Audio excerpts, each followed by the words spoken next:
The LA fires changed me. Hello, I'm Magdalena Messenger from magdalenamessenger.com, and I've worked as a psychic medium for over 20 years. My experience of having to be evacuated left me feeling a deep trauma that took about 3 weeks for me to live through and deal with. During that time, I experienced receiving information from 2 separate psychic sources regarding a major earthquake in LA in 2026. Frankly, from Mexico to Alaska, I could not see anything in Beverly Hills, where I spent my days, except beautiful homes that were crumbled, one after another. Finally, when I rented an apartment in Florida, the visions stopped. And that took, I would say, 6 weeks to 2 months. I rented the apartment, and then the visions went away. I also saw myself wandering around after the earthquake, having not died, but being alone, having a little food and a little water, but really physically suffering with all kinds of people who were walking the streets terrified. I knew I had to get out. When I first moved to Los Angeles in 1996, I lived very near the water in Venice. It was a very difficult experience because I kept feeling like my apartment was going to tip into the ocean. And for 4 months that I lived there, I could not shake that feeling. A psychic friend of mine told me that I had lived through the sinking of Atlantis or Lemuria or somewhere. And I could understand that, and I had to get out of there. And eventually, I just got up and moved. Enough already. And so I moved inland. I felt so much better. And I realized that I had experienced tsunami, earthquake, disaster in past lives, and as we all have. And I was having a memory of it. That memory was rekindled basically almost 30 years later during the LA fires. And then when I read those 2 predictions from those 2 very notable psychics, I realized, okay, here we go again. I've had this experience. I don't think I need it again. If I'm supposed to be here in California or in LA, my beloved California, I love LA, I love Californians, I love the people there. If I'm supposed to have that experience, my feeling is I'll be there and I'll have the experience. But in the meantime, I felt that I was being called to leave, and I left on June 30th. My children are there, my friends are there. I've told everyone that will listen to me that this is going to happen. And most people don't have much of a response.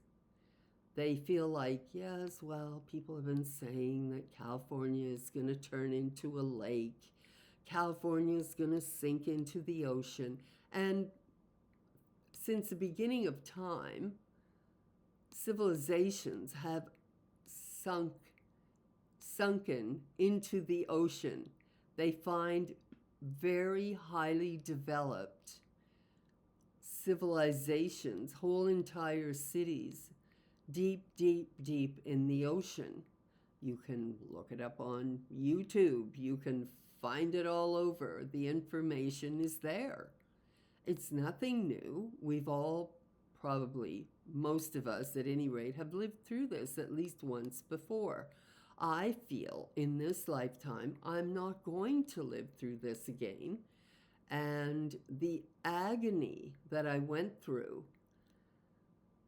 during the LA fire, when actually nothing happened to me, is not something I want to experience anytime soon. Now, will I? Certainly, we will all have a terrible sorrow. Should this happen, we will all suffer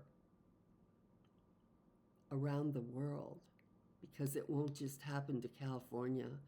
It won't just happen to the west coast of Canada and the United States. It will happen to many places all over the world. This will have a great deal of impact, and it will impact many, many millions of lives. And it wouldn't be the first time, and it will be a terrible experience for all of us. And I pray to be wrong. I feel strongly that these predictions are right, and my own psychic ability was triggered so that I had my own visions after that.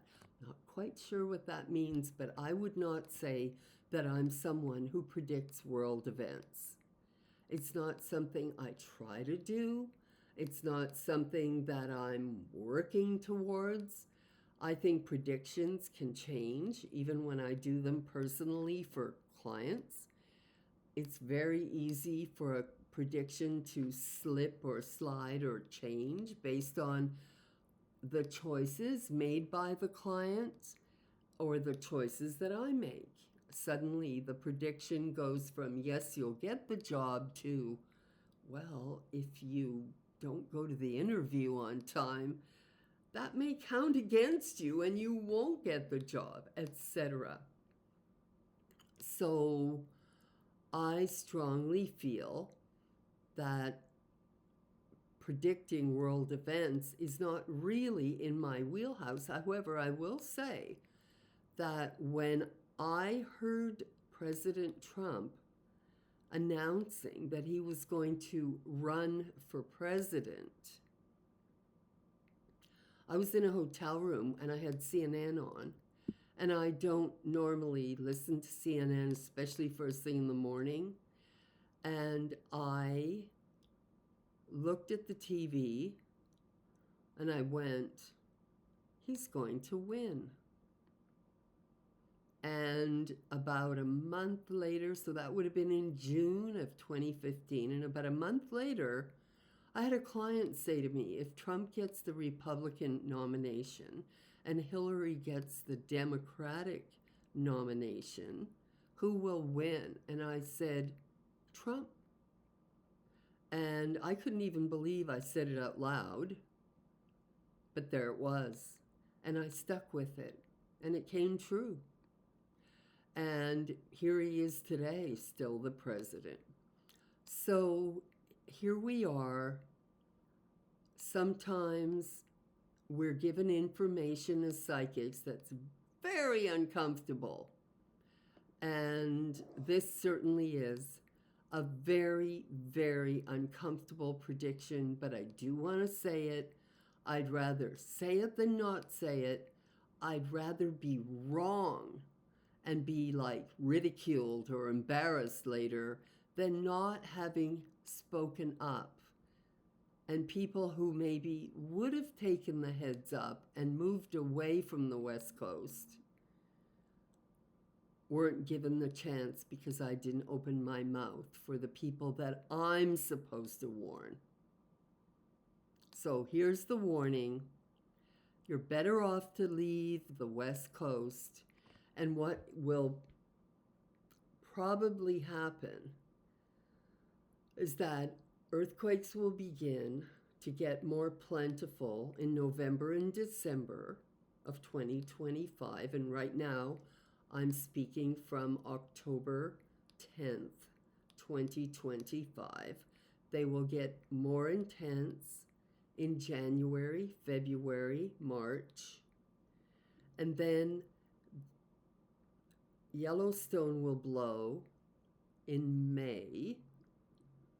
Same energy, same earth shifting for a volcano or an earthquake. And then in June, all the fault lines from Mexico to Alaska. There will be water events, that's what I like to call them, but literal tsunamis. California will sink. California will be a lake, and so on. And some people will escape, but it will be horrific. And if someone is meant to go through this situation, then it will be a tragedy for the human, but a victory for the being. There's two parts of us. There's the human, and there's the being. And the human will see it as a tragedy, but when the being crosses over, having dropped the human body, the being will be so thrilled that that particular event is now in the repertoire, the ongoing, everlasting repertoire of the being. It's something to think about. After 9/11, I remember Lee Carroll, a very famous and excellent channel, talking about how he channeled information, and pardon me here, I don't want to be inaccurate. He channeled information that said, there are a lot of smiling faces entering heaven today, or entering the other dimensions today, having done the work they promised to do, they needed to do, which was to be the victims of 9/11. And it is a victory for the being, even though humans see it as a tragedy.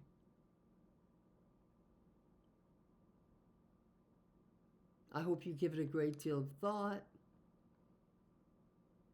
I hope you follow whatever your heart tells you to follow.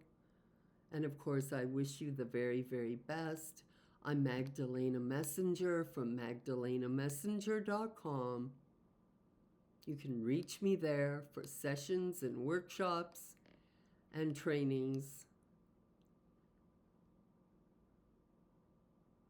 Thank you.